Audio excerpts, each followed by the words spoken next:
I'm a New Yorker by birth, but I'm a Yankee by sensibility.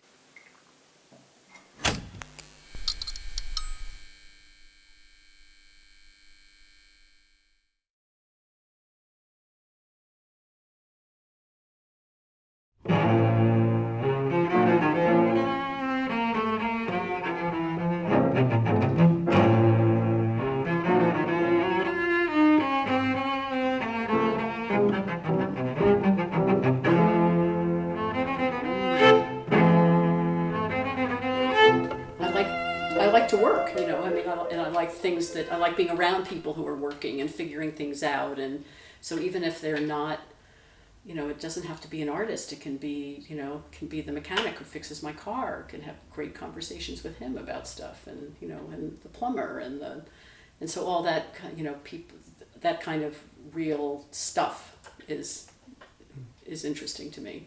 We'll just talk a little bit about how it is that I generate forms. You can see in here, there's the piece, and so then this is a strip, this is going to become the wall. And what I'm doing is just letting it stiffen up enough to hold its shape.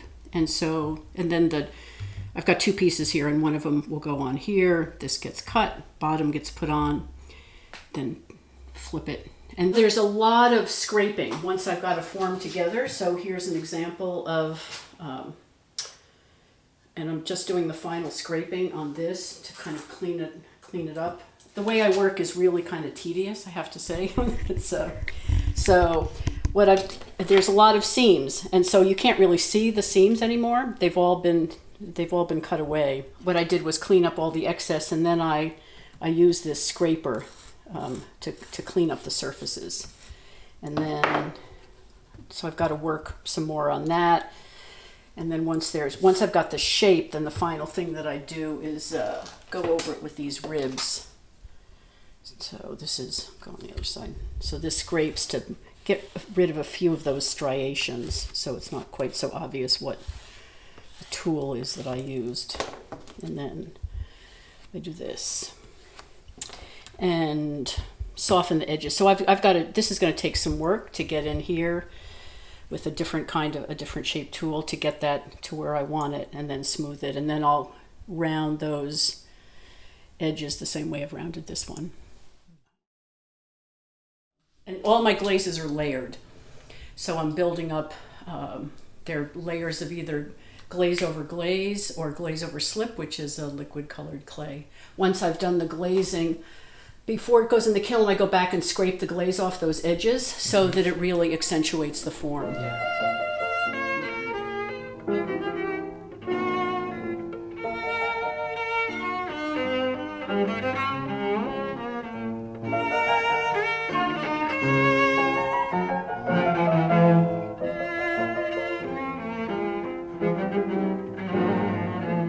History major in college, and after college I did graduate work in art history and museum studies at NYU, and I saw an ad for a pottery class in the Village Voice, and I thought, sounds like something I might like to do.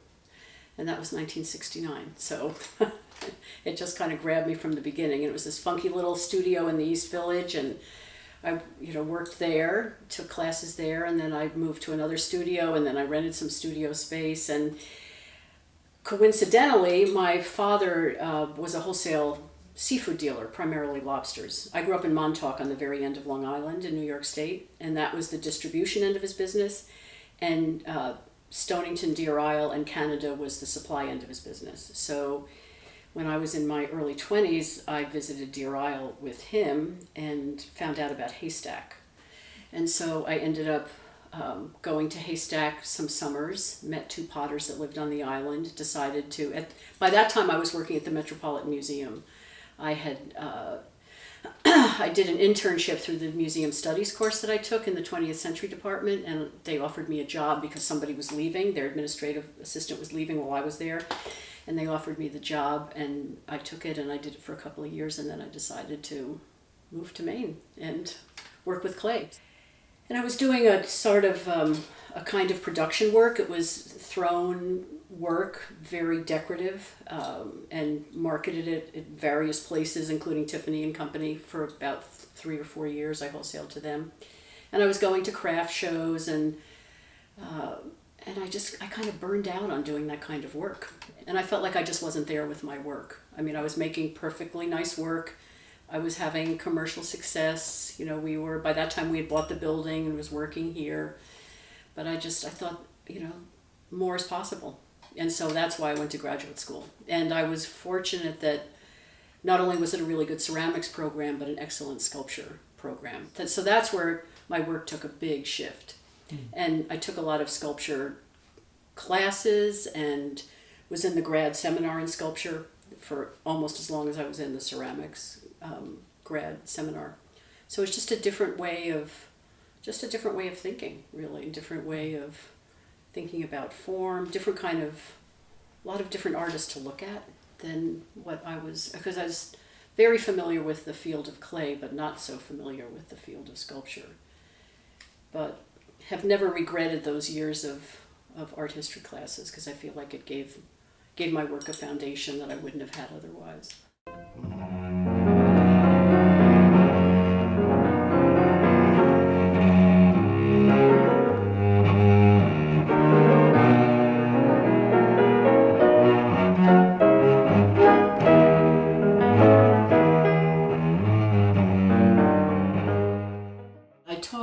I started out teaching adult ed on Deer Isle in the high school, and then when I moved, and I did some substitute teaching there as well, and then when I moved here, I taught continuing studies at the art school at Mecca. It was called Portland School of Art then, but it was same institution. So I did that for quite a while. I did that up until the time I went to graduate school, and I also for a semester taught at the prison in Wyndham. It's a medium security. A friend of mine was the art teacher, and when she was pregnant with her second child, she hired me to replace her for a semester. So I worked, she wanted somebody who could work with clay. And then at Watershed, I taught a workshop for people with HIV/AIDS that we ran for 12 years, from the early 90s until 2004 was the last one that we did. You definitely learn a lot from teaching, and one of the classes that I taught while I was at Appalachian was the history of American craft. I taught that for about half the time that I was there, and I learned a lot about the history of American craft from doing that. So it really broadened my perspective.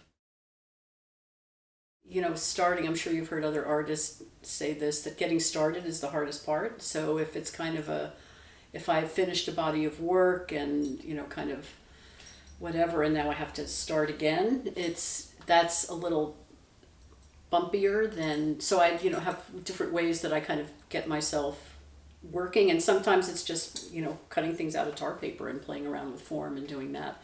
But it's also a little bit of a seasonal thing because I'm a kind of obsessed gardener.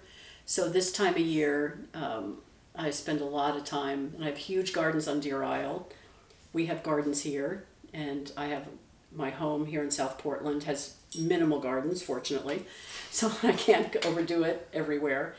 But it's a lot of the same spatial, you know, it's a lot of the same kind of, it has to do with space and form, but there's also there's kind of a reciprocity between, you know, I mean, in that case, it's living things, but you know, things get planted and then they, depending on how they do or don't do, and there's kind of a give and take to it, which is very similar to what it is in the studio. It's kind of a dialogue of, you know, action, response, and so it's similar in the garden. I mean, I'm certainly going to keep working until I can't work anymore, but I'm also thinking about, okay, you know, what's my legacy? You know, what's, where, you know, what about this work that I've made? You know, where does it go? Where does it live? And so I've been actually working with an art consultant to kind of help me answer some of those questions, so that I'm not just, you know, one of the big things I learned in graduate school, because I worked by myself for so long, I felt like I had to figure everything out myself. And I learned in graduate school that I didn't have to, you know, and even being in a situation like this where there are other people around and you can bounce ideas off of each other and ask questions, but in graduate school to just learn how to ask questions. And so I found that it's helpful to have input from other people. I think that you have to learn kind of what questions to ask, and how to support yourself, basically. And it's not just financially, but how do you support yourself in your life and in your whatever your mode of inquiry is.